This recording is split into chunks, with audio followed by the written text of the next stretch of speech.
Yeah.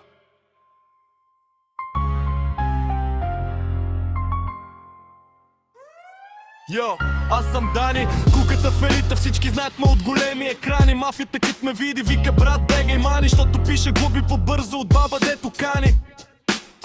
Хващам ги на червено, ей така за спорта. Спирам едино, не от всички хора, шефът на мафията. До него някакъв от махалата, изглеждаше все едно е дошъл да взима заплата. Викам, къде ти е дрогата бе батка? Той ми вика, къде ти е подлогата бе шматка? Гледам го, прави ми се на голям артист. Викам спокойно и е мак, за теб е точно по този лист тък му пиша.